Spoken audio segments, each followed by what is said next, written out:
Okay, first of all, I would like to say thank you for the time that has given to us to present this material that is phonology.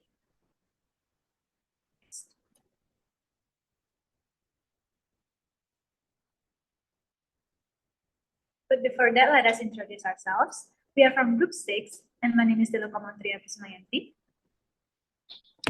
My name is Putu Sandra Yuliantari.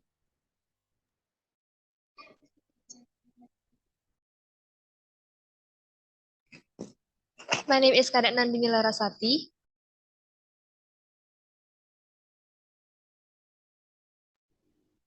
My name is Dian Pradnya Paramita.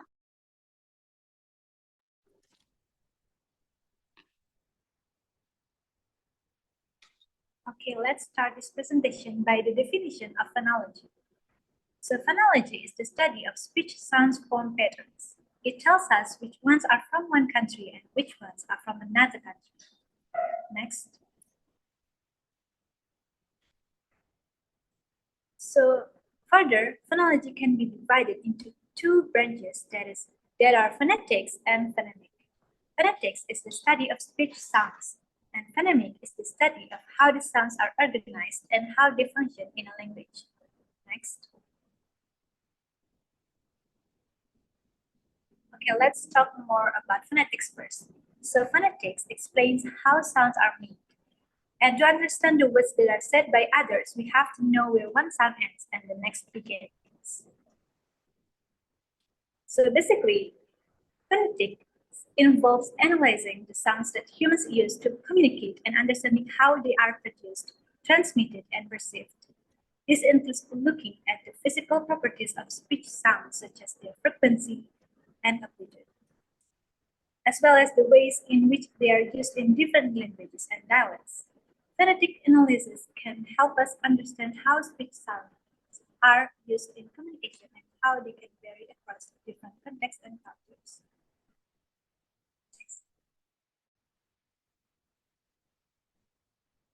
Four parts of phonetics will be explained by Cantika.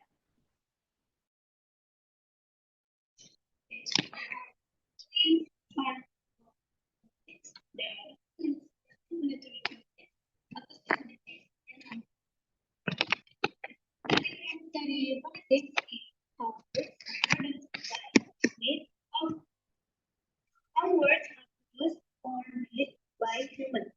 Here's the picture of articulated. The next part of phonetics is acoustic phonetics. Phonetics is how words are transmitted. Here is a picture of frequency acoustic phonetics. The next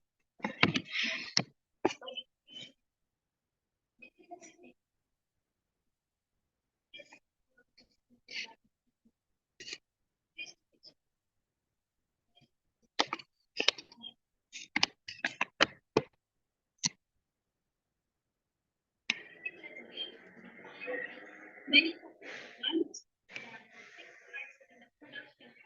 speech sound. There are two articulatory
is used by vibrating the vocal cords while pronouncing the sound, resulting in a buzzing or humming quality. And voiceless sound is the consonant S, the sound is produced without vibrating the vocal cords.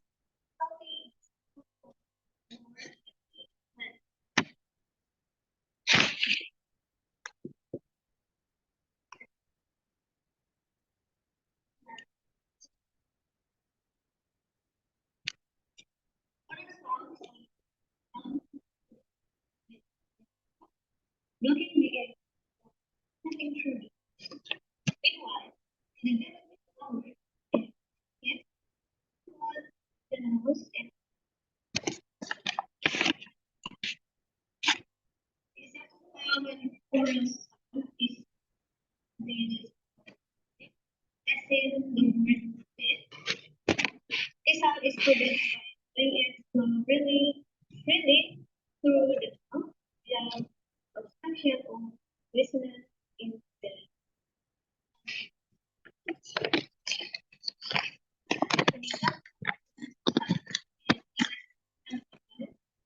as the word and this sound is produced by blowing air through the nasal cavity while the mouth is closed, resulting in a nasal quality. English language also has nasal vowels such as A as in man or O as in song, which are produced by blowing air to flow through both nasal cavity and mouth.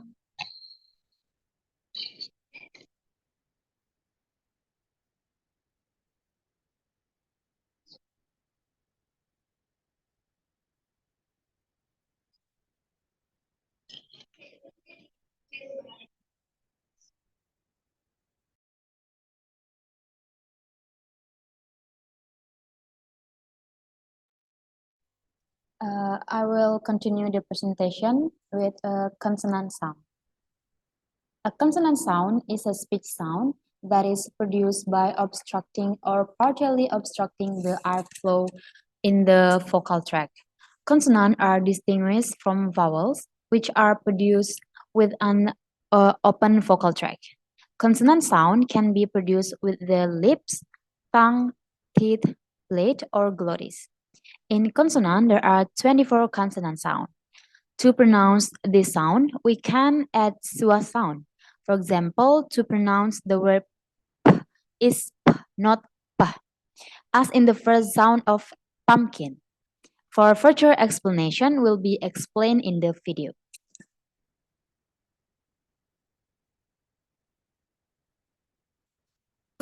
As in banana. D as in dinosaur. As in fish. G as in guitar. H as in hand. J as in jelly. K as in car. U as in leaf. M as in Monday.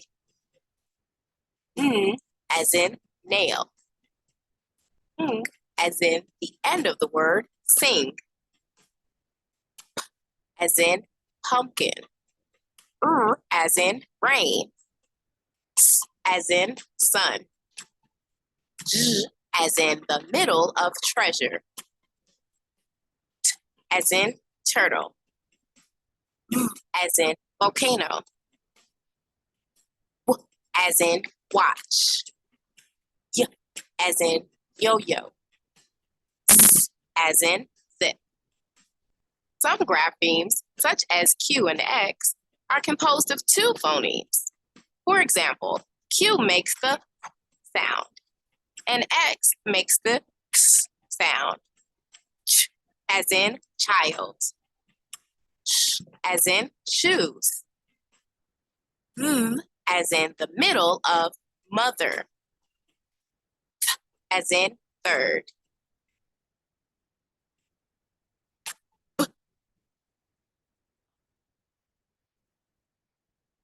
There are two types of vowel sounds.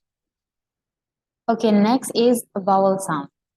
A vowel sound is a speech sound that is produced without any significant constriction or obstruction of the airflow in the vocal tract. Vowels are produced with an open vocal tract and are characterized by the position of the tongue and lips. Vowel sounds are classified according to the position of the tongue and the shape of the lips. In vowel, there is two types. There are monophthongs and diphthongs. To describe vowels, there are three criteria: height, vagueness, and roundedness. Height is how high or low the tongue is.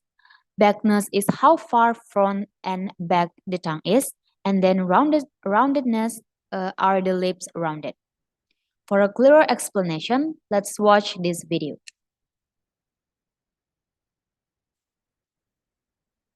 Monophthongs and diphthongs. Monophthongs involve one vowel quality, and diphthongs involve two vowel qualities. Now, when linguists are describing vowel sounds, we have to rely on a different set of criteria from what we used in describing consonants, because remember, vowels do not involve a constriction of airflow in the vocal tract, so our tongue doesn't approach an anatomical landmark like they do with consonants. So the three criteria that linguists use when describing vowel sounds are height, vagueness, and roundedness. Let's talk about each of these in turn. Height refers to how high or low the tongue is in the mouth when producing the vowel. For example, consider the vowel sounds E and Ah.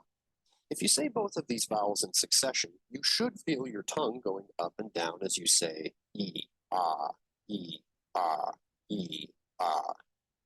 In terms of height, vowels are either considered high, mid, or low. E is an example of a high vowel, and Ah is an example of a low vowel. Backness refers to how far front or back the tongue is when producing the vowel. As with vowel height, this can be tricky as it takes some practice, but consider the vowels E and Oo. If you say these vowels in succession, you may notice that your tongue is moving forward and backward as you say E, Oo, E, Oo, E, Oo.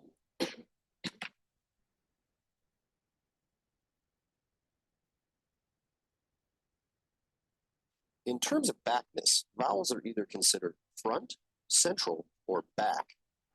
Remember that E is a high vowel, but it's also a front vowel, while Oo is a back vowel. The third criteria that linguists use when describing vowels is roundedness. Roundedness means whether or not the lips are rounded when producing the vowel. Now, this is something that's very easy, as you can feel and see when you are producing a rounded sound, or when the person that you're talking to is producing a rounded sound. So again, take the two sounds that we just used, E and Oo. Oo, as you can clearly see and feel, is a rounded vowel, whereas E is not a rounded vowel. There are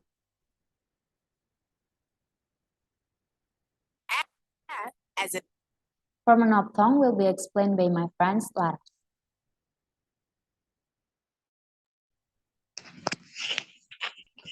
Okay, now I will explain about types of vowel sounds. In the vowel sounds, we have monophthongs and diphthongs. Monophthongs is where there is one vowel sound in a syllable. For example, when we say the word funny, we can hear in funny we have two vowel sounds, A and E, divided into two syllables by the consonant sound and. So we can say there are two monophthongs, A and E, in the word funny. And there are 12 kinds of monophthongs as explained in the following video.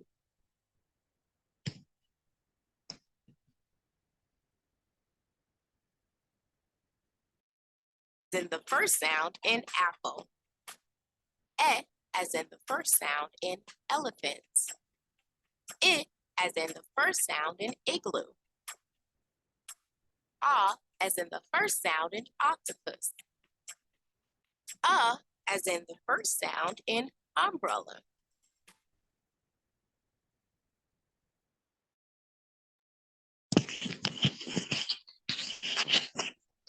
Next is diphthong. Diphthong is where there are two vowel sounds in a syllable.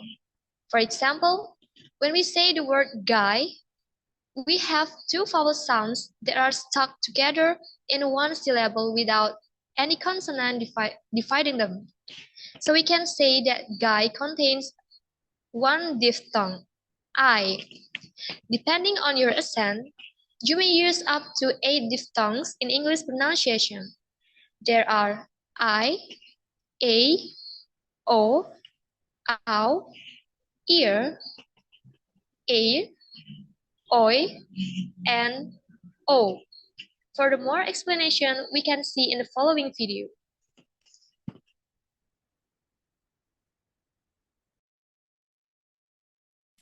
A as in the middle sound in rain. A as in the final sound in saw. E as in the final sound in tree. I as in the middle sound in light. O as in the middle sound in boat. U as in the first sound in uniform. Oo as in the middle sound in mood. As in the middle sound in book. Ow as in the final sound in cow. Oi as in the final sound in boy. R as in the final sound in car. As in the middle sounds in heard, bird, and surf. Air as in the final sound in chair. Ear as in the final sound in spear. Or as in the middle sound in fork.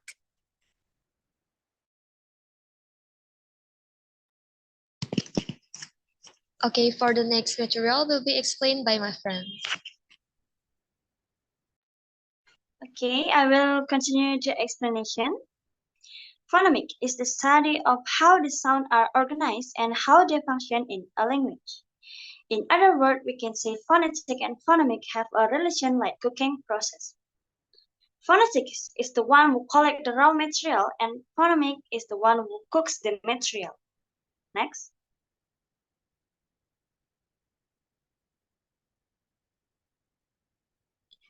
Next is branches of phonemics. Phonemics can divide into two types like segmental and suprasegmental. Segmental deals with sound segment of language as vowel and consonant and how they make up syllable. And what is the function of the sound? And most of the time, sound can only function in English. An example of a segmental sound in English consonant P as the word pet. The sound is this discrete unit of sound that can be isolated and analyzed on its own. And it plays a crucial role in distinguishing words from each other in English. Next is suprasegmental.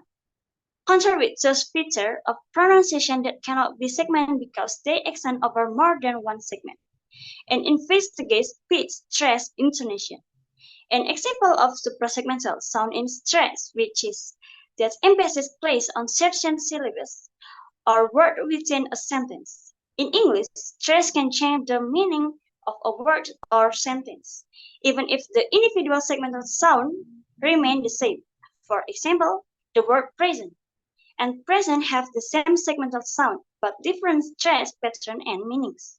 The word present with the stress on the first syllable means give or something given, while the word present with the stress on the second syllables mean now or at this time.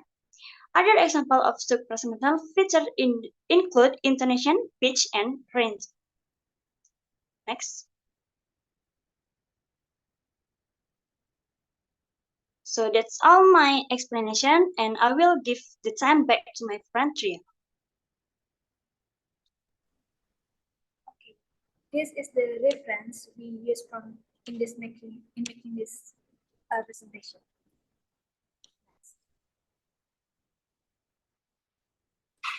Okay, that's all the explanation from group 6.